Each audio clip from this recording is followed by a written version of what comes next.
Bonjour à tous et bienvenue sur notre chaîne. Aujourd'hui, nous allons nous plonger dans le monde magique de la médecine traditionnelle et des remèdes les plus étranges et les plus drôles que l'humanité a utilisés au cours de l'histoire. Mais n'oubliez pas qu'il s'agit d'un divertissement, car ce que nous allons voir aujourd'hui n'est pas nécessairement recommandé par un médecin qualifié.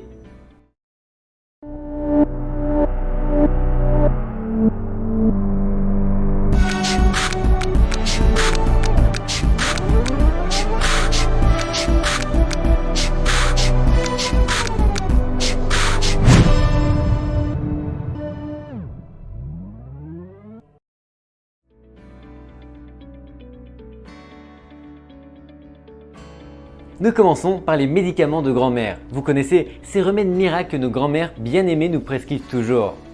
Du rhume à la déception amoureuse, la tisane de grand-mère règle absolument tout, même si elle a parfois un goût de terre mouillée. Bien que certains de ces remèdes de grand-mère aient l'air plus grossiers que sains en réalité, beaucoup d'entre eux sont à la base de nombreux médicaments, comme c'est le cas de l'écorce de saule, dont l'infusion est utilisée depuis des années pour soulager la douleur. Il s'avère que prendre une infusion d'un morceau de bois pour soulager la douleur n'était pas complètement faux à l'époque, car il s'avère que l'écorce de saule contient de l'acide acétylsalicylique, le composant de base de l'aspirine. Boire une infusion est une chose, mais c'en est une autre, bien évidemment, que de se frotter le visage ou la peau en général avec un remède à base de plantes. Au début du XXe siècle, cette pratique n'était pas considérée comme dérangeante. Au début du siècle dernier, le docteur Clarendon Choupe a inventé une pommade à base de plantes pour la peau.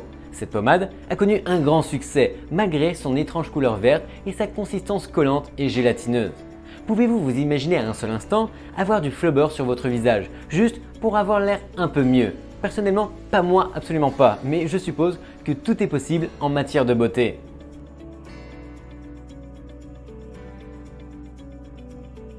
Voyons maintenant quelques thérapies excentriques, utilisées dans différentes cultures. Il existe une thérapie très ancienne que nous trouverions aujourd'hui des plus dégoûtantes. Mais selon des recherches récentes, ce remède bizarre semble être plus fonctionnel qu'on ne le pensait à l'époque. Il s'agit d'un ongle pour les yeux, tiré d'un livre médical anglo-saxon vieux de 1000 ans, le Bald Leech Book, qui indique qu'il faut mélanger de l'ail, de l'oignon, du vin et de la bile de vache, et laisser le tout mélanger dans un pot de bronze pendant 9 jours et 9 nuits. Aujourd'hui, certaines recherches scientifiques ont montré que cette pommade tue le staphylocoque doré, résistant à la méticilline en laboratoire plus rapidement que les meilleurs antibiotiques.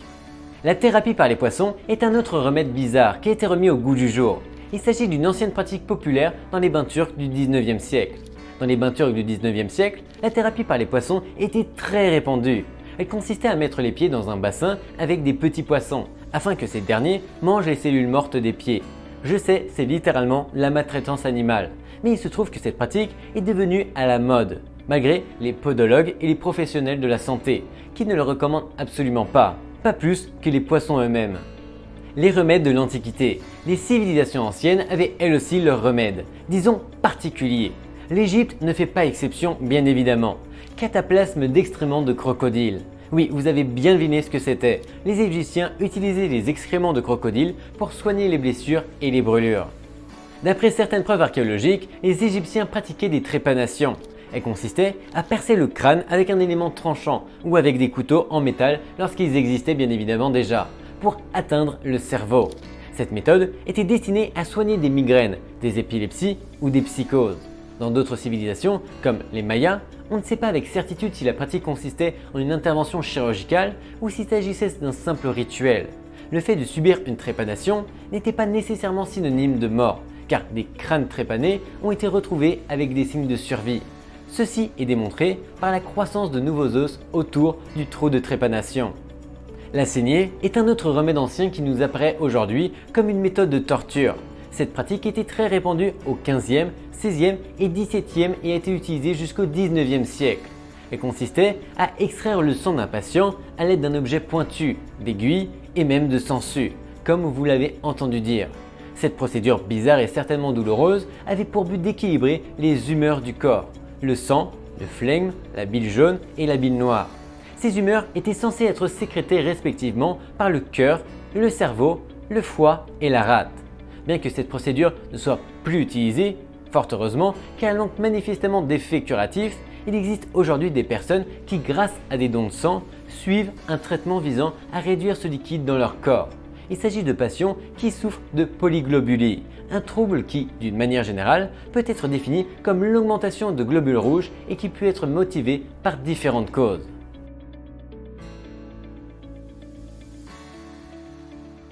Certaines pratiques médicales anciennes sont pour le moins répugnantes et nombre d'entre elles étaient probablement très douloureuses. La science et la médecine moderne ont montré que la plupart de ces pratiques étaient inutiles et dans certains cas qu'elles étaient efficaces. Elles ont donc été intégrées à la médecine moderne de manière plus méthodique, plus hygiénique et plus confortable, comme ce fut le cas pour l'écorce de saule, l'aspirine et les trépanations. Toutefois, cela ne signifie pas que tous les remèdes sont efficaces, ou du moins inoffensifs. En fait, certains d'entre eux sont très dangereux et leur utilisation peut entraîner quelque chose que vous n'aimeriez pas, comme la mort. Aujourd'hui, tout le monde sait que le mercure est toxique, mais il y a plusieurs siècles en arrière, on ne le savait pas. La preuve en est que les sels fabriqués avec ce métal lourd ont été utilisés pour traiter la syphilis du 15e au 19e siècle. Il était également utilisé comme antiseptique pour les plaies. Le traitement pouvait être administré par voie orale, rectale ou par friction.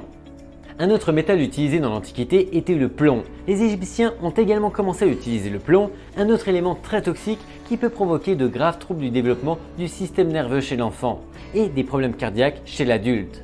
Dans l'Égypte ancienne, on utilisait un de ses dérivés, la galène, pour se protéger de la réverbération du soleil lorsqu'il frappait le sable. La bande noire avec laquelle ils sont représentés dans les peintures est du plomb qui minimise la réflexion du soleil. Les exemples d'application de lavement sont innombrables dans l'histoire de la médecine, mais ceux de la fumée de tabac sont particulièrement frappants par leur invraisemblance.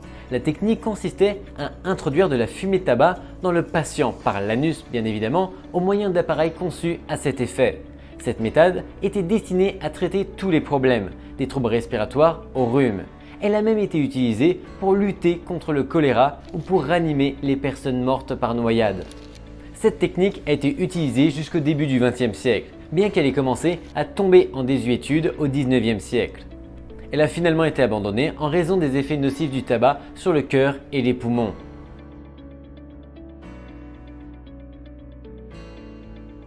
Chaque région du monde a ses propres solutions magiques. Examinons-en quelques-unes. Par exemple, la bière contre les maux de tête. En Bavière, en Allemagne, bien évidemment, on dit que la bière est le remède ultime contre les maux de tête. En réalité, ce remède peut s'avérer très efficace. Selon certaines recherches, la consommation de bière peut aider à soulager les maux de tête. Bien entendu, tout doit être fait avec modération. Ce n'est un secret pour personne qu'en Inde, les vaches sont des animaux sacrés, mais on leur attribue également des propriétés curatives, même si je vous assure que nombre de ces remèdes ne vous plairont pas du tout. Selon la tradition, l'urine de vache possède des propriétés curatives qui aident à rétablir la santé. Les 5 produits issus de la vache sont l'urine de vache, la bouse de vache, le beurre clarifié, le lait caillé et le lait. Elles sont très bénéfiques pour l'organisme selon eux, en particulier l'urine de vache bien évidemment, qui contient 18 éléments nutritifs. Qu'en est-il de la guérison par le son? Dans la tradition russe, l'émission de certains sons permet de lutter contre divers troubles physiques ou psychologiques, en agissant directement sur le système nerveux. Selon eux, le fait de prononcer la syllabe Om calme les muscles hypertoniques. La syllabe Si diminue le stress. La syllabe J'aime agit favorablement sur le cœur. La syllabe Shen soutient la fonction pulmonaire. La syllabe You a un effet analgésique. Vous voulez essayer? Répétez le son choisi entre 9 et 12 fois en respectant à chaque fois une pause de 3 secondes. Répétez cette séquence au cours de la journée dès que vous en ressentez le besoin. La médecine traditionnelle chinoise est un système de médecine fondé en partie sur l'idée qu'un type d'énergie appelé Qi, prononcé Chi, circule dans le corps le long de voies appelées méridiens. Selon cette croyance, si le flux de Qi le long de ces méridiens est obstrué ou déséquilibré, il peut en résulter une maladie. En Chine, la médecine traditionnelle chinoise est pratiquée par des médecins depuis des milliers d'années et gagne en popularité dans de nombreux pays occidentaux.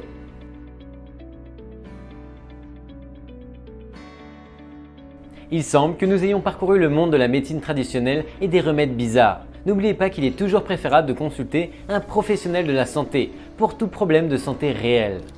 Si vous avez aimé cette vidéo, likez-la et partagez-la avec vos amis. Et si vous connaissez d'autres remèdes bizarres et amusants, laissez-les dans les commentaires et on se retrouve dès la semaine prochaine pour une nouvelle longue vidéo. Bye bye!